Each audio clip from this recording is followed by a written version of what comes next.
Right, this is it, IGF Studio. Welcome back to World Uncut. We are investing in the India story with a booming economy, vast market, innovation. India is a compelling opportunity for global investors. But how can investors decipher investing in the India growth story? I'm joined by Sandeep Aggarwal, founder and CEO of Droom Technology, Anisha Singh, founder, She Capital, and our final guest, Gautam. You're not out there, but I know you're here. Gautam Shroff, principal partner at Nuvama. Great to see you all. Let's start with the lady. I need balance. I need balance. How do you see the investment landscape right now, Anisha? There you go. How do you see the investment landscape right now in India, from an internal and an outsider's perspective? I think it's been said over the last 48 hours to 72 hours, so I'm not going to harp on it too much. It's pretty obvious. You like harping, you can harp. It's pretty obvious that everybody's really optimistic about the India story. I think for the longest time, India was the ugly stepsister, if I don't have a better. Everybody kept talking about China, China, China. And every time I was at any global event, we were given a token mention. And it's interesting to see. It's funny, actually, in the last panel, they mentioned China, but that's been the only time. That was the token mention in this IGF. Yes, and they almost apologized for it. I was like, no, I said, go on. I like it that, roles switch. The roles of us. It's almost like a startup founder. You paid your dues, you did your foundation, and now it's homecoming. You're suddenly the belle of the ball. And that's what's happening to India right now, investment-wise. You're seeing the startup ecosystem mature. That's coming through.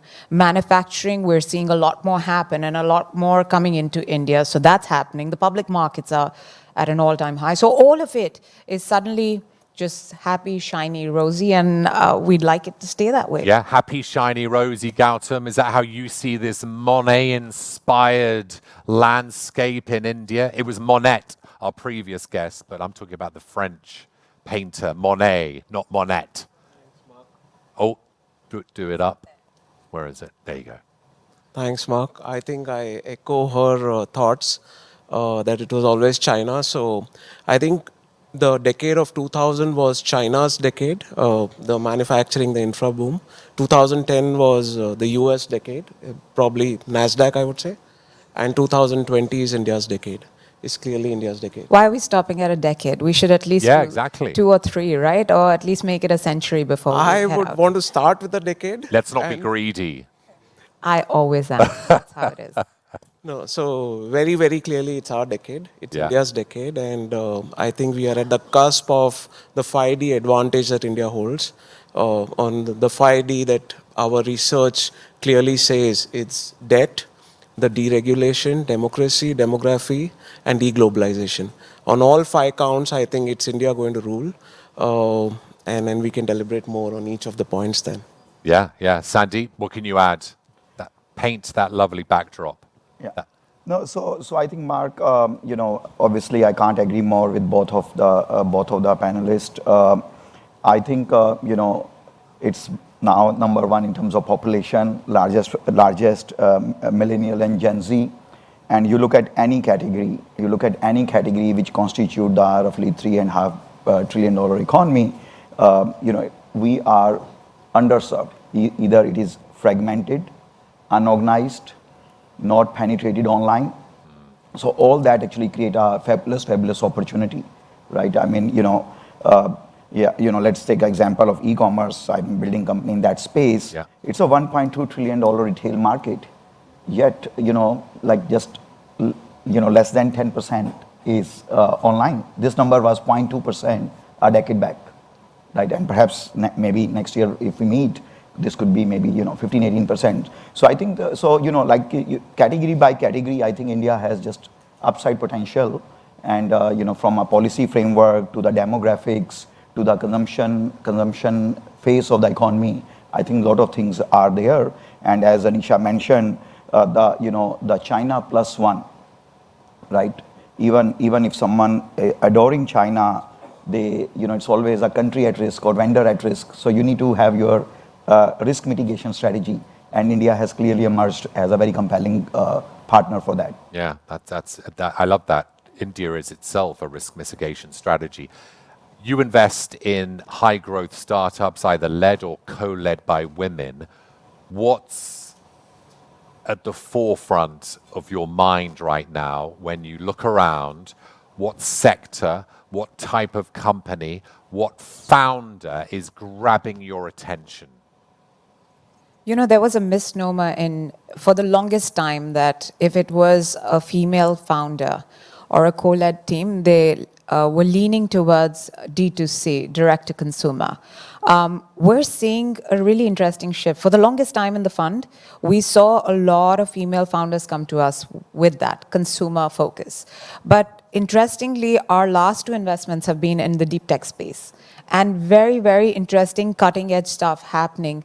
And a couple of them are... Give us an example. Are we allowed names and a bit more juice? Well, we did a company called Brainsight that does brain mapping. So they do AI on top of your brain, literally doing it as a Google map for your brain on top of the MRI. I love that. Yeah, Google they're in map for the brain. Yeah, they're in the top 10 health tech AI companies globally when right they came now. in, did they say, well, Google Maps for the brain? That's the perfect log They line. did.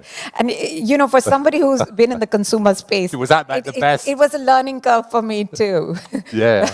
What else in deep tech? We've done one in the meta space that is basically helping sustainability by building buildings, you know, letting you visualize everything from the finest of details in your building without actually having it built, which is doing really well. What's the best pitch you've heard lately? Oh God, I hear so many of them.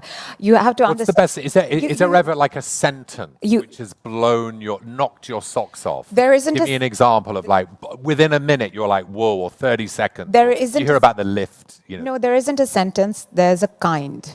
Right. You know, a person. Yeah, and I think you see. I'm not trying to be full of myself. I've been in the startup space for 13 years. Yeah. And so when you see your own kind, the same drive, that passion, you know, that grit that they're just going to make it through. Because the thing is, it's a lonely but a really tough journey. And you're going to have to, at some point, pivot.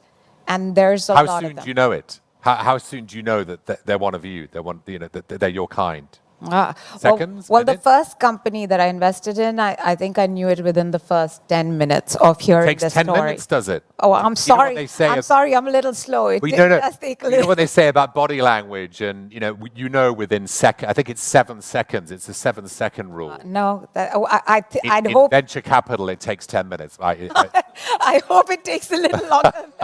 Imagine 7 seconds. Bing. It'd be so easy, wouldn't it? Maybe we need to create something that can assess you within 7 seconds. Come back to the India advantage. Some of those bedposts that you were talking about earlier. Yeah, so clearly, let's start with debt. The whole world debt is at least 50 basis point higher, and in India we are seeing debt come down.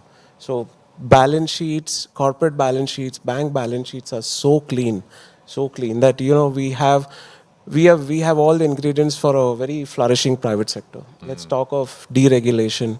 The kind of regulators we have in India, they are so evolved. The thought leadership, I think, gives a lot of comfort to global investors to come to our country and invest. So be it debt, be it deregulation. Let's take demographics. World is going through aging population. Our median age is 27, 28.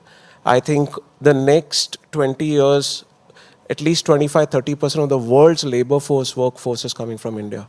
Again, very well poised. Let's look at democracy. So people undermine, given the last two wars that we've seen, Ukraine, Russia, and now what's happening. So a stable government, a good policy, I think it's very, very important that this ingredient is missing across the world, which India has to offer. So and deglobalization, geographical presence of India. Any superpower in the world will want to partner with India, given our geographical location. So this is the 5D advantage that I was talking about. Yeah. Sandeep, I read that you've invested in 46 companies till now. And is that correct? It's 62 now. It's gone up. It's gone up. What are you investing in? What's hot and what's not?